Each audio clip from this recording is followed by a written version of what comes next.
Le Grand Dialogue. Sigikafoba. Edouani wa Makaran. Le Grand Dialogue, l'émission de débat du studio Tamani sur votre radio. Chenni Beri. Halud Mauni. Chenni Beri. Sigikafoba. Le Grand Dialogue. Achat de bœufs, la vente promotionnelle permet-elle d'équilibrer les prix? À quelques jours de la fête de Ramadan, des consommateurs dénoncent la cherté des prix de bœufs à travers le pays. Il varie entre 300 000 et 700 000 francs CFA selon les parcs et selon la qualité. Qu'est-ce qui explique cette cherté des prix de bœufs? Comment réussir la régulation des prix de bœufs? Quelle alternative pour les consommateurs? Studio Tamani pose donc le débat avec ses invités. Diakalia Ouattara, directeur régional de production et industrie animale de Bamako, Modiboba, trésorier général de la Fédération nationale de la filière bétail et viande, Abdoulaye Balo, président de l'Association libre des consommateurs du Mali, Alcom, et Ousmane Barke Diallo, membre de la société civile de Mopti au téléphone. Je suis Imran Akilo Maïga, invité, auditeur, téléspectateur. Vous qui nous suivez sur 87 radios sur l'ensemble du pays et 3 télévisions. Merci et bienvenue. Le Grand Dialogue. À moins d'une semaine de la fête de Ramadan, les parcs à bétail et les sites promotionnels de vente sont remplis de bœufs. Malgré cette abondance, les prix sont jugés très élevés par les clients. Les vendeurs expliquent cette hausse par un chapelet de raisons dont l'insécurité. Omar Ouigalo s'est rendu au parc de Kati, suivant donc son reportage. Nous sommes à l'intérieur du parc des Drales de Kati. Ici, le parc est rempli de bœufs et de vaches de toutes les couleurs et de tous les poids. Les prix varient entre 200 000 et 600 000 en fonction du poids de l'animal. Ces prix sont vraiment exorbitants, déplorent certains clients. Nous sommes venus chercher notre bœuf de la fête de Ramadan. C'est très cher par rapport à l'année précédente là. Les bœufs sont vraiment chers. Je pense que c'est à cause de la cherté des aliments bétail.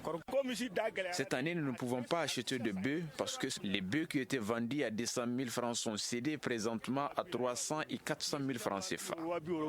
Cependant, les vendeurs reconnaissent cette hausse. Ils affirment qu'elle est liée à la cherté des aliments bétail. Les bœufs sont très chers. Le troupeau aussi est cher. Une tonne de troupeau coûte 250 000 francs aujourd'hui devant le marché à bétail. Si tu payes du troupeau pour nourrir les bœufs, obligatoirement le prix des bœufs va augmenter. Si tu n'augmentes pas le prix, tu vas perdre de l'argent. Ça fait 5 mois que j'ai ces bœufs avec moi. Pour faire face à cette hausse des prix des bœufs, une vente promotionnelle a été lancée ce lundi par le ministère du Développement rural. C'est au Chaba Terrain en commune 4 du district de Bamako. Diakalia Ouattara, vous êtes de la direction de production et animale. Comment se porte aujourd'hui le marché à bétail à travers le pays? Bonjour Monsieur Maïga, bonjour chers auditeurs. Comme M. Maïga l'a si bien dit, je me nomme Diakalia Ouattara, directeur régional des productions et des industries animales du district de Bamako. Actuellement, au niveau de Bamako, on peut dire que tous les grands sites d'approvisionnement habituels sont bien approvisionnés. Comment sont approvisionnés comment? En bétail. En bétail. Ils sont bien approvisionnés en bétail de très bonne qualité.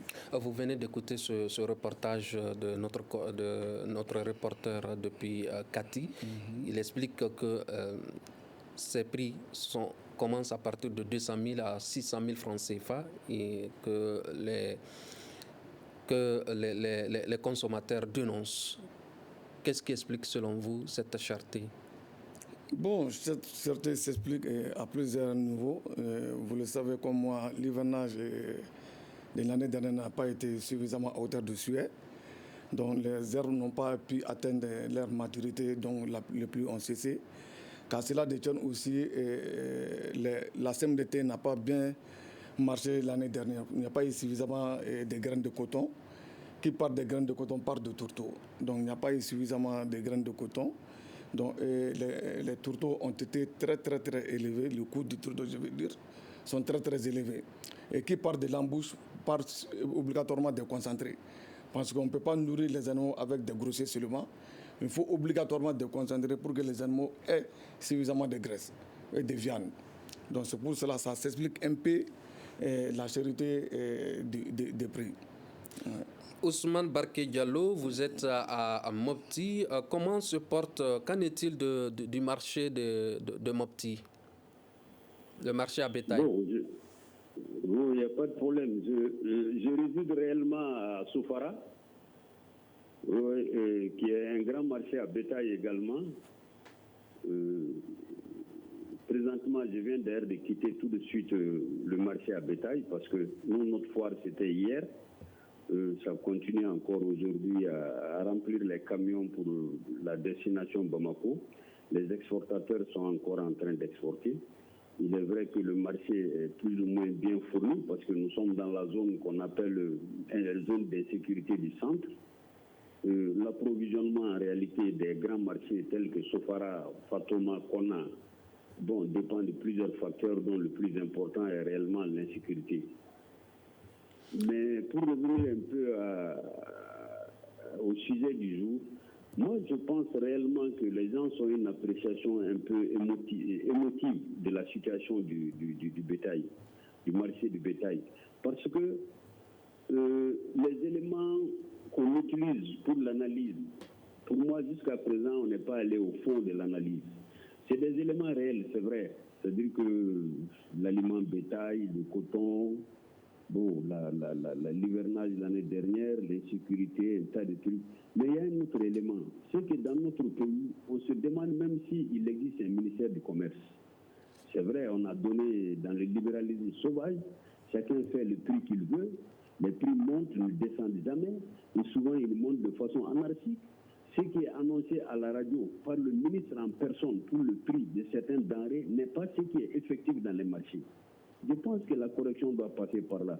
Sinon, le Mali, malgré la saignée que nous avons eue en termes de bétail, qui sont allés avec l'insécurité vers le sud, nous ne sommes pas encore en pénurie. Nous sommes autosuffisants en bétail. Nous sommes autosuffisants en viande. C'est un problème de régulation. C'est-à-dire qu'on arrête d'effrayer les gens, que les commerçants arrêtent de faire un certain jeu qui consiste à faire croire qu'il y a pénurie, ça manque, donc les prix vont monter. Non, les prix ne doivent pas monter. L'élevage n'a pas commencé au Mali aujourd'hui. L'aliment bétail est venu quand? Il n'y a pas longtemps. Et les terres sont toujours là.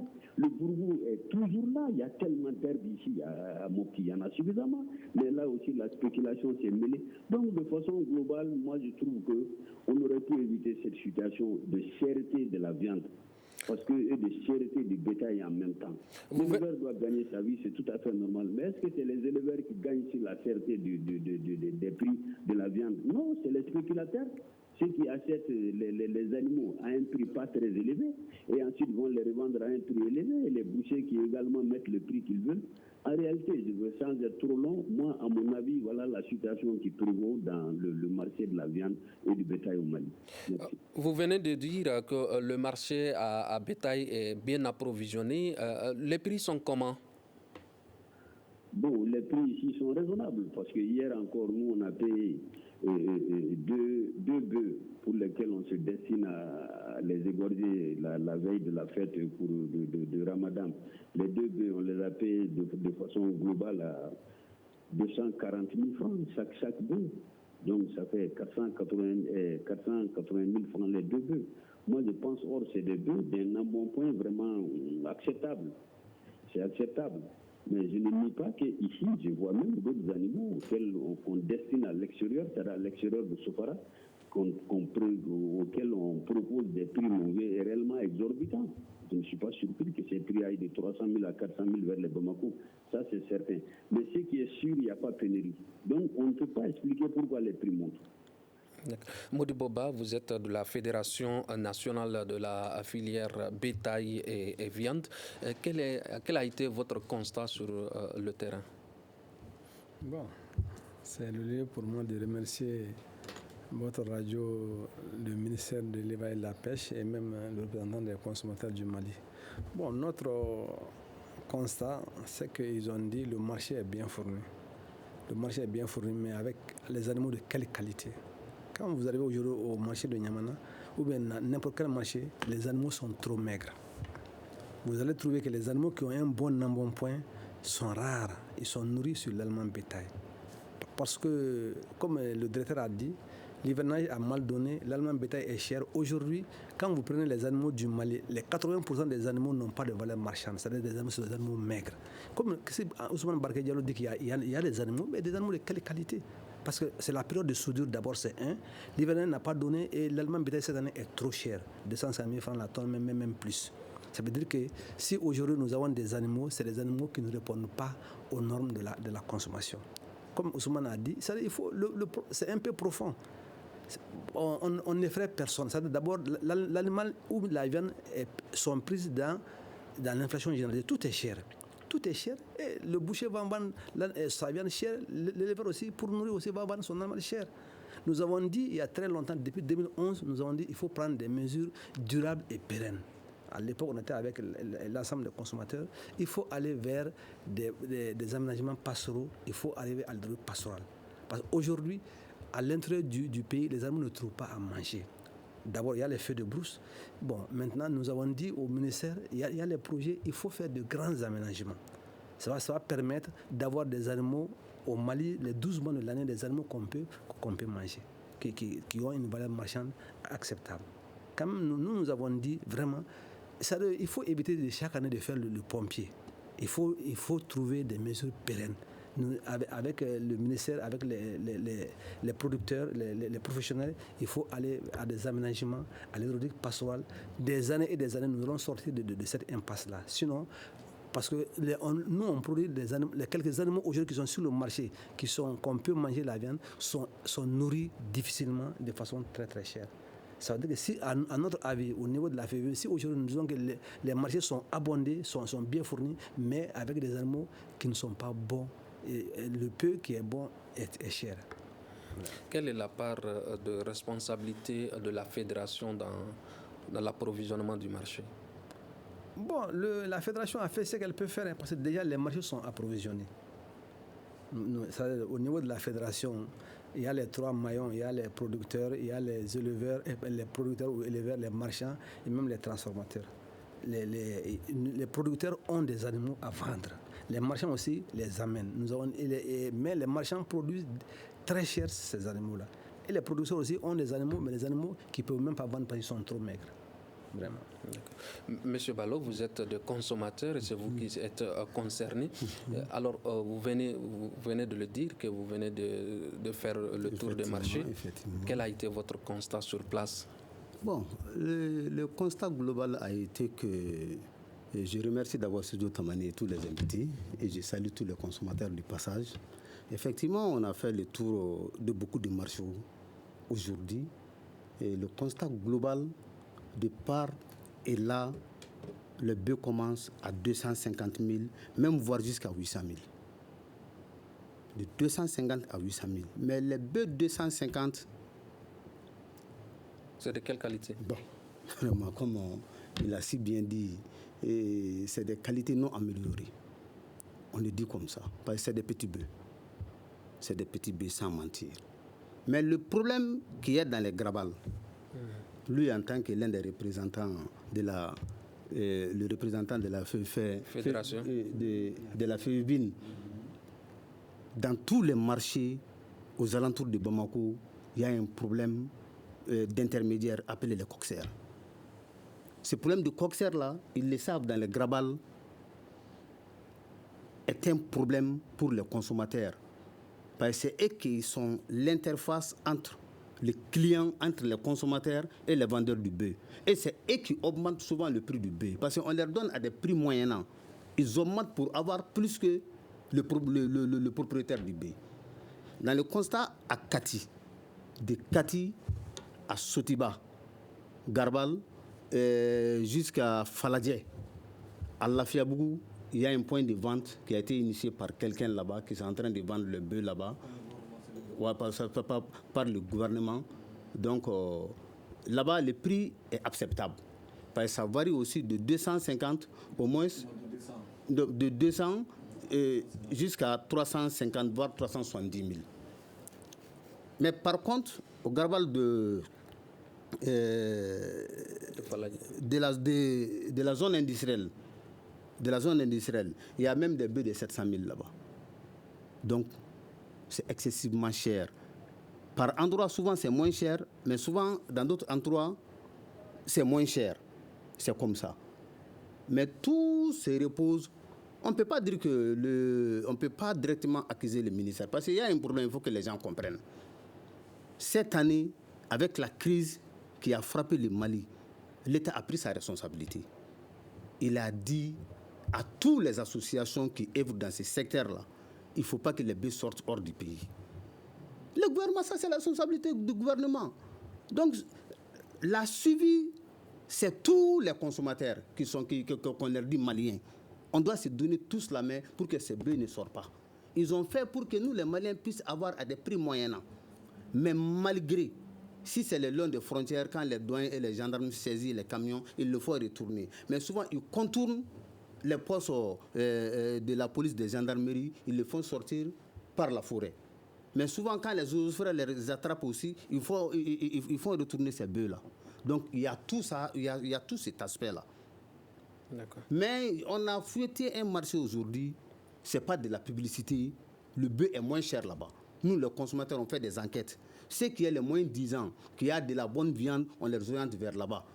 Ça, c'est le groupe Keta, appelé JDC Mourbo Keta à Niamana. Dans une très grande cour, il y a plus de 1120 bœufs. Et il y a 4 camions qui quittent la zone de Nyono pour rentrer à Bamako aujourd'hui. Et ces bœufs varient entre les bœufs de meilleure qualité. Hein, ça varie de 275 000 à 390 000. Ces bœufs de 390 000, quand ils les demandent dans les autres grabals, ils vont te dire 600 000, voire 550 000. Je mets sur ma main sur le Coran à ce mois béni de Ramadan. Quand on fait le constat, on est obligé de dire la vérité aux consommateurs, ceux qui ont le moins de 10 ans, de les orienter vers là-bas, parce que tout le monde sait comment ça marche au jour d'aujourd'hui dans notre pays à cause de multiples problèmes sur le pays. Donc c'est GDC Moribo, le bœuf est moins de 10 ans par rapport aux autres marchés. Aux alentours de Bamako. D'accord. Plusieurs questions ont été soulevées, Monsieur Ouattara. Il y a d'abord celui de Kati Ousmane, celui de Mopti Ousmane Barké qui se pose la question est-ce qu'il y a même un ministère, et également Abba qui demande les animaux qui sont là-bas, qui sont des animaux maigres, voilà, et le problème des coxers qui a été soulevé. Alors concrètement, quel rôle joue le ministère du Développement rural, notamment le ministère en charge de l'élevage et de la pêche? Le ministère du Développement rural, à travers le ministère délégué chargé de l'élevage et de la pêche, a anticipé. C'est pourquoi on a organisé cette vente promotionnelle. Cette vente promotionnelle, c'est les producteurs directement aux consommateurs. Il n'y a pas d'intermédiaire. Tu produis tes animaux et tu les vends directement et encadré par l'État, par mes agents qui sont sur place. Donc, à travers ces animaux proviennent des permis pastoraux que l'État a mis en place. Ces permis pastoraux, les animaux sont là-bas, ils trouvent de l'aliment sur place, ils trouvent de l'eau sur place, tout est gratuit sur place.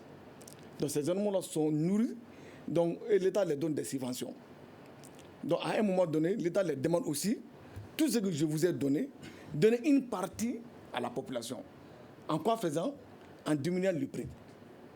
C'est pour cela qu'on a organisé, nous, à notre marché aujourd'hui, on a 1100 têtes. 1100 têtes B. Et les prix sont, je suis très heureux d'attendre que M. Balo ait fait le constat.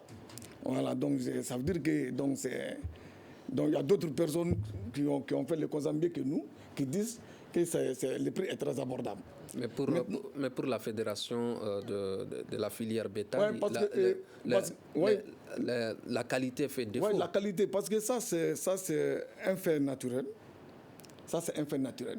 Quand tu ne plais pas beaucoup, il ne peut pas y avoir beaucoup de pâturage.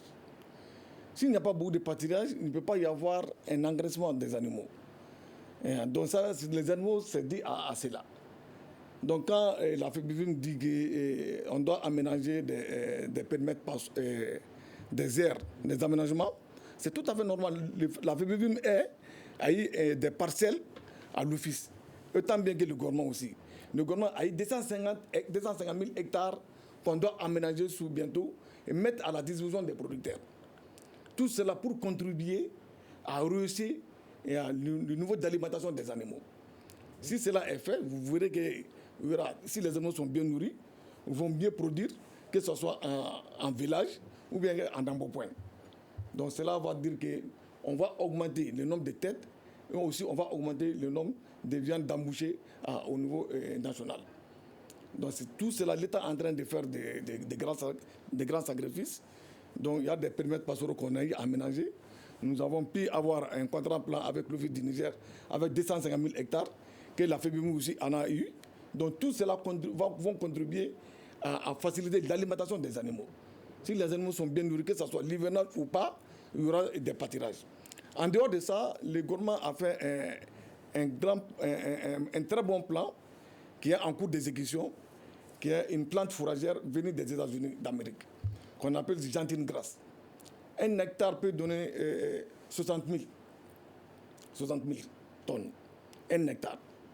Donc nous sommes en voie d'expérimentation, plus précisément à Banazolé, c'est la route de Bougouni. Donc une fois que tout sera mis en place, les Maliens pourront avoir les animaux à bon prix. Inch'Allah. Mais à l'état actuel, je vous avoue que l'état d'embonpoint, à certains lieux, ça reste à désirer. La vente promotionnelle qui est actuellement en cours, le prix varie en fonction des localités, notamment à Koulikoro, le prix varie à partir varie entre. Il y a Bamako, il y a Kaï, il y a Ségou, il y a Moti. La vente promotionnelle est organisée dans des différentes zones. Et vous voyez que les prix varient suivant les zones. À Kaï, le prix n'est pas le même prix qu'à Bamako. Mais qu'est-ce qui explique cette variation? Parce que Bamako n'est pas une zone de production. Les animaux viennent d'ailleurs pour approvisionner Bamako. Et dans les autres régions, comment le prix est fixé? Le prix est fixé, c'est le même système qu'à Bamako. Est-ce que c'est toujours à partir de 200 000 francs CFA? Non. Je n'ai pas ces prix-là en tête. Donc c'est prix amoindri qu'à Bamako. C'est moins cher qu'à Bamako. Monsieur Ousmane Barké Diallo de Mopti, le prix, comment se vous? Est-ce que c'est le même prix fixé par l'État ou le constat est amer? Écoutez, je vais réagir sur ça, mais si vous permettez, j'ai une réaction par rapport au dire qui vient de se faire là. C'est par rapport, je rebondis un peu sur ce que le directeur a dit. Et c'est toute la panoplie réellement de propos, de solutions qu'il a citées là. C'est-à-dire que c'est des solutions à court terme. Tout est ponctuel. C'est-à-dire pourquoi est-ce qu'on n'essaierait pas de trouver vraiment une solution structurelle même à ces problèmes-là. Parce que le prix qui monte à l'approche des fêtes et tout ça, là, ce n'est pas nouveau au Mali. Et puis en cette période, ce n'est pas nouveau. Souvent, il y a des facteurs extérieurs, c'est vrai, qui viennent se greffer là-dedans et qui font que, on se trompe un peu dans l'analyse de la situation. Mais en réalité, ici, il y a des solutions structurelles. Moi, je me rappelle en 2009-2010, la FEVEVIM avait publié un document très très important où elle avait fait une étude, une analyse sur toute la filière. Depuis les tracasseries de Bamako jusqu'à Dakar, ils ont loué des véhicules, ils ont été là-dedans incognito, ils ont vu toutes les tracasseries policières qu'il y avait. Depuis les traitements, ils en ont parlé, le vol du bétail. Moi, j'ai même fait une conférence avec l'ancien président de la FEVEVIM, Feu-René Alphonse, pour le vol de bétail. C'est-à-dire qu'il y a eu tout ça. Ils ont fait des propositions par rapport à l'alimentation du bétail. C'est-à-dire que comment le protéger et comment réellement valoriser la filière pour qu'elle soit une filière porteuse et pérenne. Parce qu'on aime se taper la poitrine.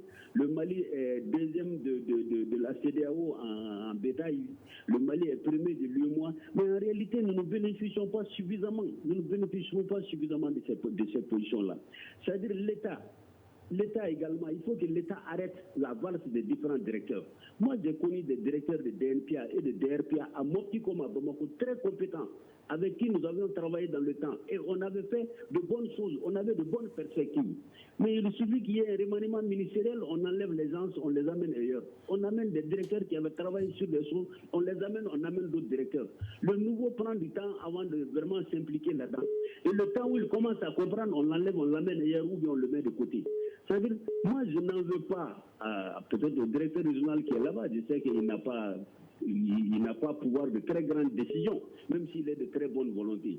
Mais en réalité, ils n'ont qu'à essayer un peu de demander réellement leur hiérarchie. On peut changer les ministres tous les jours si on veut, mais de grâce, qu'on laisse les directeurs qui travaillent directement avec les populations, avec les organisations telles que la PBU, telles que la OPP, telles que la FENALE, telles que d'autres, qu'on laisse ceci en place pendant au moins un petit mandat de 3 à 5 ans pour qu'on voit ce qu'ils peuvent faire et ce qu'ils peuvent faire avec ces associations. À partir de là, nous trouverons une solution à nos problèmes. Mais tant qu'à tout moment, on fait des changements chaque 6 mois, chaque 8 mois. Il y avait un moment à la DNPA, mais en 2 ans, il y a eu près de 3 ou 4 directeurs, c'est pas possible. C'est-à-dire quel résultat on veut atteindre avec ces choses-là? Il faut prendre le problème à la racine et sortir des solutions ponctuelles, aller dans les solutions structurelles. Maintenant, pour revenir à votre question, c'est vrai, le bétail ne peut pas avoir le même prix à Mopti qu'à Bamako ou à Kaï, ça c'est pas possible. Mopti est l'une des premières régions d'élevage du Mali. Les prix ici sont abordables pour nous. Bon, ils sont abordables, mais c'est vrai qu'une certaine tension également est créée par des acheteurs qui viennent de Bamako et ceux qui commandent. Maintenant, ils ont même des gens ici à qui ils commandent des trucs 2 mois, 3 mois à l'avance. Alors, il faut embaucher un tel nombre d'animaux, nous allons payer. Il y a le projet inclusif qui fait la mise en relation entre PMA, grossistes et organisations paysannes. Il y a tout ça, c'est vrai, mais moi, je trouve que tout ça gagnerait à être structuré, réellement à être pérenne. C'est en ce moment qu'on va sortir de cette situation. Vraiment, je m'en excuse, moi, je ne pourrai pas être très long, je ne pourrai pas terminer peut-être votre débat. Bientôt, je vais être obligé de vous quitter. Excusez-moi. Merci quand même. Voilà. Monsieur Ba, vous venez d'écouter Diallo. Il parle de solutions structurelles. Est-ce qu'aujourd'hui, il faut aller vers ces solutions structurelles dont il parle? Bon, je crois que je suis parfaitement d'accord avec lui. Au niveau de la FEVUM, c'est notre analyse de la situation. Il faut aller à des solutions structurelles, pérennes et durables. Depuis 2011, nous sommes dans cette impasse. À la veille des fêtes, ou bien on fait des réunions, mais ça ne rime à rien. Nous avons dit aux autorités, par exemple, il faut prendre l'exemple au Burkina, à côté tout près, ou bien au Niger, il y a des pâturages villageois. Dans chaque village, il y a un pâturage. Au Mali, les éleveurs n'ont pas de pâturage. On a des animaux, on n'a pas de lieu pour les nourrir. Ensuite, nous avons parlé des problèmes il faut arriver à des aménagements pastoraux obligatoirement. Des projets existent. Le PRAPS est là, il y a plus de 35 milliards, le PRAPS est là, mais on ne voit rien. Les projets sont là, mais pratiquement l'éleveur ne voit rien. Le tout se passe dans les bureaux. Il faut arriver obligatoirement à concrétiser vraiment les actions. Vraiment, il faut aller à des solutions structurelles. Il faut descendre à la base, faire des pâturages villageois, l'hydraulique pastorale. Même nos animaux qui vont en Guinée, en Côte d'Ivoire ou bien au Burkina ne vont plus aller. Ou bien même les simples feux de brousse. Chaque année, la FEVUM écrit en fin d'année, vers septembre, octobre, au ministère de l'Environnement pour dire faut arrêter les feux de brousse, mais on brûle tout. Le peu, même si l'hivernage donne la paille qui est là, qui peut nourrir les animaux, on brûle tout. Ça veut dire maintenant que chaque année, notre solution n'est pas dans l'aliment bétail. Moi, par exemple, je suis éleveur, nous sommes des pastoralistes. L'élevage qu'on fait autour des villes, ce n'est que 5%, mais 10% du cheptel malien. Les 90% du cheptel malien se trouvent en brousse. Mais il faut sauver la brousse, il faut sauver l'intérieur du pays. Alors, maintenant, après 50 ans d'indépendance, vraiment, bien 60 ans d'indépendance, il faut arriver réellement à trouver la solution. La solution n'est pas trouvée vraiment. Il faut arriver à trouver la solution. En Côte d'Ivoire, tout près, ils ont trouvé la solution. Mais pourquoi nous, aujourd'hui, il y a plus de 3 millions de têtes des animaux maliens qui sont en Côte d'Ivoire, plus d'1 million, 2 millions qui vont en Guinée chaque année. Mais pourquoi on ne peut pas trouver une solution nationale? Mais nous, on a tout fait. Chaque fois, on écrit au ministère, on dit tout, mais on ne fait rien pratiquement. On a même l'impression, le ministère existe, on voit ce qu'ils sont en train de faire, mais nous pensons que les nouvelles autorités, vraiment, on doit changer le fusil d'épaule. On doit changer la politique, vraiment. Il faut arriver à des actions concrètes, sinon on ne va pas sortir.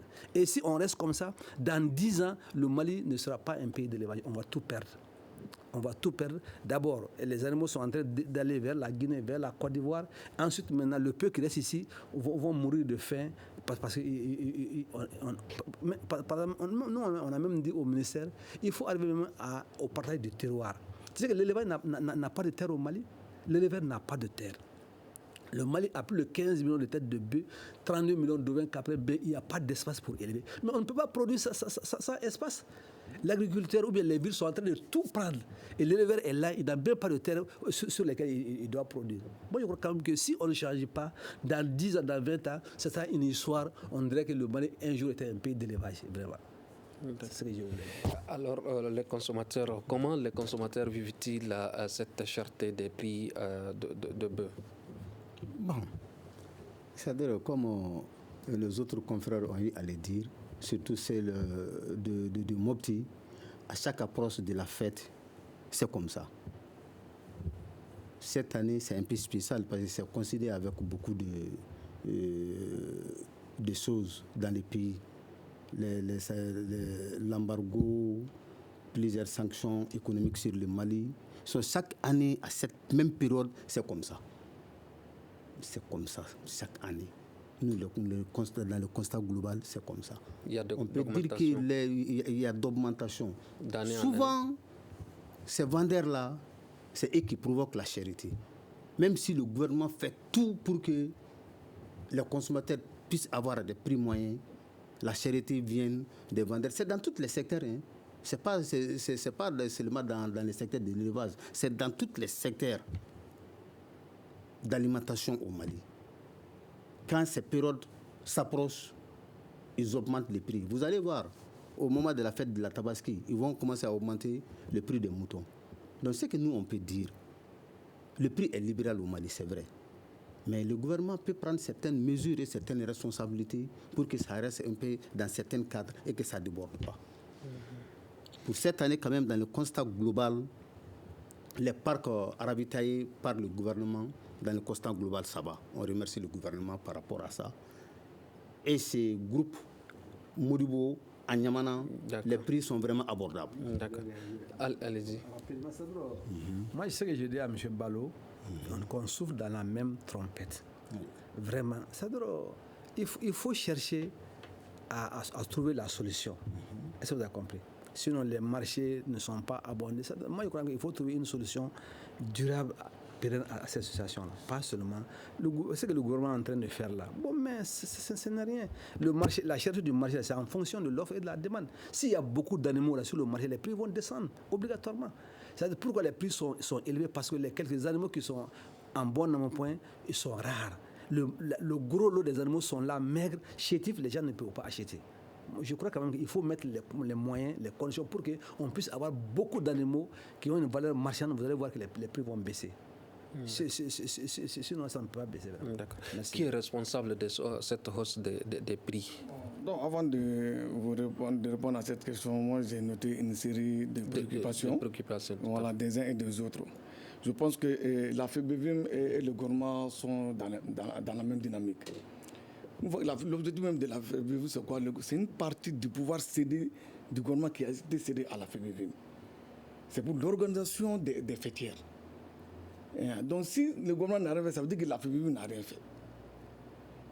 Donc les responsabilités sont partagées. C'est-à-dire que, si vous voyez que j'ai cité les 250 000 hectares que le gouvernement a eu, en dehors de ça, la FEBEVIM aussi a cherché 75 000 hectares. Pourquoi? C'est de la même dynamique. Mais pour lui, l'État n'arrive pas à gérer son espace. Non, c'est-à-dire que l'État, tout espace, on dit un pâturage, c'est quoi? La définition même du pâturage, tout espace non cultivé est un pâturage. Tout espace non cultivé est un pâturage.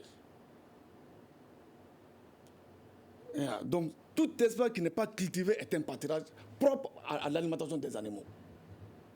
Donc, la solution structurelle, j'en ai cité quelques-uns. Le gouvernement n'a pas suffisamment de moyens pour faire le tout à la fois. Mais il faut une ébauche de solution. Mais pour lui, l'État risque de tout perdre dans 10 ans si rien n'est fait. Pas du tout. Je dis qu'on est en train de on a importé une espèce fourragère des États-Unis, Jandine grasse. Jandine grasse, 1 hectare, ça donne 60 000 tonnes à l'hectare. Vous voyez que quelqu'un, un producteur qui fait 2 tonnes, 2 hectares de cela, il a combien? Et puis c'est quoi? Qu'il y ait eau ou pas, il a son pâturage. Parce que c'est un système de bouturage. Qu'il y ait la pluie ou pas, il a son pâturage. Et donc, je pense que c'est une hypothèse de solution. Les périmètres pastoraux, ce sont des hypothèses de solution. Et les puits pastoraux, le gouvernement est en train de faire des puits pastoraux où il y a des grands espaces. Le gouvernement a créé des puits pastoraux. C'est pour permettre aux éleveurs de se fixer sur place. Le mouvement cyclique dont il a parlé de la Côte d'Ivoire ou de la Guinée, c'est le même mouvement cyclique que les Mauritaniens viennent chez nous. La transhumance, c'est un mouvement cyclique. Même si l'éleveur a tout ça sur lui, c'est de père en fils, de père en fils. Ils vont se déplacer. Mais, essayons ça par notre aujourd'hui, c'est de minimiser ça, ce mode d'élevage. Il faut que le maximum d'éleveurs restent sur place. C'est pour cela que le gouvernement est en train de valoriser et de faire des aménagements pastoraux un peu partout. Ça, c'est à Banazole tout près. Ça, c'est proche de Bamako. C'est pour les éleveurs périurbains de Bamako. On a eu à l'office du Niger. C'est pour ceux de Sougou et de Nara. Donc, vous voyez que l'État est en train de faire quelque chose. Mais avec un territoire vaste, ce n'est pas du tout facile. Avec les peu de moyens qu'on a, ce n'est pas du tout facile. Mais on a commencé. En ce qui concerne le nomadisme des traiteurs, donc peut-être les doyens, je ne les connais pas, peut-être. Sinon, les traiteurs, tous les traiteurs d'Herpia, je suis le dernier à être, avec les nouvelles créations là, sinon, j'étais le dernier à être nommé. Et ça me fait maintenant 3 ans à Bamako. Ça me fait 3 ans à Bamako. Celui de Modi a plus de 4 ans sur place. C'est un jeune frère, il a plus de 4 ans sur place. Celui de Klougoro, il avait plus de 5 ans sur place. Au niveau national, et donc, l'autre a une promotion, il a fait 2 ans, il a eu une promotion, il est devenu coordinateur des projets. Celui qui est là-bas maintenant, il a 3 ans sur place. Bon, je ne sais pas quelle direction nationale il parle, mais en tout cas, c'est la direction nationale des projets et des enseignements et ces services déconcentrés, nous sommes en tout cas pérennes. Nous sommes pérennes, donc nous sommes pérennes. En tout cas, pour le maintien des prix, c'est la même chose. Je dis que, comme Bal l'a si bien dit, les marchés, c'est un flux, l'offre et la demande. Mais actuellement, il y a beaucoup d'animaux qui sont en train de venir. Il y a beaucoup d'animaux qui sont en train de venir. Seulement, les gens n'ont pas suffisamment de moyens. Il faut qu'on se le dise. Il faut qu'on se le dise. Mais les gens n'ont pas. Non, je viens. Ces animaux qui les gens n'ont pas suffisamment de moyens. En plus de ça, les peu qu'ils ont, ils veulent avoir un aliment extra. Ça, c'est pas possible. Les peu qu'il a, il ne peut pas avoir un aliment extra avec ces peu-là. Donc, si tu as 100 000, cherche un aliment de 100 000. Si tu as 200 000, cherche un aliment de 200 000. Toi, tu as 100 000, tu veux avoir un aliment de 200 000. Tu ne peux pas l'avoir. Ce n'est pas de la faute à l'État en ce moment. Et les prix sont libéralisés. C'est pour ça, pour éviter les intermédiaires. Mais les prix fixés par éviter les intermédiaires, nous, on a organisé ça. C'est pour mettre fin, un tampon avec les intermédiaires. Il n'y a pas d'intermédiaire. On a amené 1100. L'objectif, c'était 1500. L'objectif national, c'est 2500 têtes qu'on doit approvisionner au niveau national. Mais au niveau de Bamako, c'est 1500 têtes. Mais les prix fixés par l'État sont-ils respectés? Absolument. Parce qu'il y a des agents sur place pour les maintien. D'accord. Le consommateur était sur place. Oui. Vous avez. Effectivement. Il y a des agents sur place là-bas. Est-ce que vous confirmez le respect des prix? Je confirme le respect des prix des points de vente mis sur place au niveau de Bamako ici quand même. Pour les raisons, je ne peux pas dire parce que je n'ai pas fait d'enquête par rapport à cet aspect-là, mais pour Bamako, c'est respecté. D'accord. Alors, vous venez d'écouter tout à l'heure ces explications qu'il y a eu, que l'État est en train de tout mettre en œuvre pour qu'il y ait plus de points de vente, que des animaux sont en cours de route. Est-ce que cela vous satisfait de plus? Oui, ça nous satisfait de plus. On ne cherche que ça. Parce que nous, en tant que représentants des consommateurs, tout ce qu'ils ont dit là, lui, il évolue dans les secteurs. Lui, il est technicien à la matière. Donc, nous sommes un peu profanes dedans. Mais nous, le plus important chez nous, les consommateurs, c'est le prix. C'est le prix. Quand le prix est moins 10 ans, nous, on dit Alhamdulillah. Mais quand le prix est plus cher, on fait tout avec les responsables de l'État pour que les prix puissent descendre. Donc ça, c'est notre rôle. Et les points de vente mis sur place par l'État, c'est moins 10 ans. Il faut qu'on se dise la vérité. L'État a fait son mieux pour que les consommateurs puissent avoir le bœuf à moins de prix. Et ce Mourbo aussi, c'est la même chose. Et partout où on va voir que les prix sont moins 10 ans, on va communiquer aux consommateurs pour qu'ils se dirigent vers là-bas pour acheter les bœufs. Parce que tel qu'il a dit, à la charité de la vie, les gens n'ont pas d'argent. Effectivement, souvent, les Maliens aussi ont un problème. Toi, tu vas avoir un bœuf de 300 000 francs. Toi, tu n'as que 125 000 francs. Et tu vas avoir un bœuf de 300 000 francs. Parce que tu vas dire que le bœuf de 125 000 francs, que c'est des petits bœufs. Donc ça aussi, ça ne peut pas aller. Donc il y a tous ces problèmes-là. Et surtout le problème de coxer là que je viens de dire, il est dans les garbales, il sait très bien. Les coxers, ils nous compliquent la vie. C'est ça que l'État a pris sa responsabilité pour que vraiment, pour épargner cet aspect-là, pour que les consommateurs puissent avoir les bœufs à moindre coût. Et ce Mourbo aussi, il n'y a pas de coxer parce que c'est ces travailleurs, ils les payent par mois. D'accord. Vous pensez que la vente promotionnelle en cours permet-elle d'équilibrer les prix dont on parle tout de suite? Pas du tout, parce que c'est insignifiant. Les 1100 têtes et les 1000 et quelques têtes de Modibo ne résout pas le problème de Bamako. Bamako mange tellement de bœufs que ça ne va pas résoudre le problème. Pourtant, à la télévision, on parle de 50 000 têtes de Modibo dont il parle tout de suite. Bon, quand même, ça ne vaut pas ça. Non, je ne vais pas lui couper la parole. Au jour d'aujourd'hui, il y avait 1227 têtes. 1227 têtes dans la cour de Modibo. Et il y a 4 camions qui viennent de Nyono qui va rentrer aujourd'hui. D'accord. Voilà. C'est le ce que je voulais dire. Bon, ce qu'il est en train de dire, effectivement, les animaux sont chers. Si le il n'y a pas un animal de 100 000 francs, même de 100 000 francs sur le marché. Ce n'est pas parce que les gens veulent avoir Gorée ou bien les gens sont pauvres. Non, l'animal est réellement cher. Vraiment. Aujourd'hui, tu te présentes à un garbal avec 200 000 francs. Tu as honte. Quand tu me donnes aujourd'hui 200 000 francs pour que j'achète un animal, je ne peux pas te présenter un animal de 200 000 francs. Tellement que c'est trop petit. Il faut reconnaître réellement que l'animal est trop cher. C'est pour un pays développé comme le Mali, ça ne s'explique pas. Mais l'expression, c'est que les animaux que nous avons aujourd'hui n'ont pas de valeur marchande. Tous les animaux sont maigres, c'est la période de soudure. Et on a dit, l'hivernage n'a pas donné, l'animal bétail est cher. Comme Ousmane a dit, comme nous, on aime dire, il faut aller à des solutions structurelles, il faut trouver la solution petit à petit. Il faut envisager des solutions sur 2 ans, 3 ans, 5 ans, et on va sortir de cette impasse-là. Sinon, réellement, les animaux sont chers. Et je ne pense pas que ces ventes professionnelles ne résolvent pas le problème, parce que c'est insuffisant par rapport à la demande. Cette offre-là est inférieure à la demande. L'offre est inférieure à la demande. Quelle est la solution que l'État envisage actuellement pour amontir un peu la souffrance des consommateurs?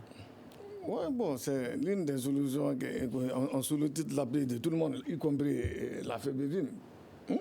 La FEBIVIM aussi, c'est une fêtière qui s'occupe de la filière bétail-viande. Donc nous, ce qu'on est en train de faire, c'est d'organiser, c'est amoindrir la souffrance des populations en organisant des ventes promotionnelles. Et donc notre objectif, 2500, 1500 à Bamako, avec des prix de 200 000 jusqu'à 350 000, je pense que c'est un plus, bien vrai que c'est insignifiant comme d'autres le disent, mais ça va permettre aux uns aux autres d'avoir des animaux à moindre coût. Ensuite, la seconde solution est que nous sommes en un programme triennal qui permettra, si c'est bien réussi, ça permettra aux uns et aux autres d'approvisionner Bamako à hauteur de souhait dans les années à venir. Sinon, on a 6 autres camions en cours aussi qui doivent venir. Voilà. Merci. Ainsi se referme ce grand dialogue qui réfléchissait sur le thème achat de bœufs. La vente promotionnelle permet-elle d'équilibrer les prix? Et nous étions avec Diakalia Ouattara, directeur régional de production et industrie animale de Bamako, Modibo Ba, trésorier général de la Fédération nationale de la filière bétail et viande, Abdoulaye Balo, président de l'Association libre des consommateurs du Mali Alcom, et Ousmane Barké Diallo, membre de la société civile de Mopti. À la régie vidéo, Mamadi Keita, à la mise en onde Adjaratou Traoré, à la coordination de ce débat, Mohamed Touré. Je suis Imrana Kilomaïga, auditeur, téléspectateur. Merci. Vous avez la possibilité de réécouter ce débat sur notre site web www.studiotamani.org. À demain pour un autre débat. Le Grand Dialogue. Le Grand Dialogue, l'émission des débats du studio Tamani sur votre radio.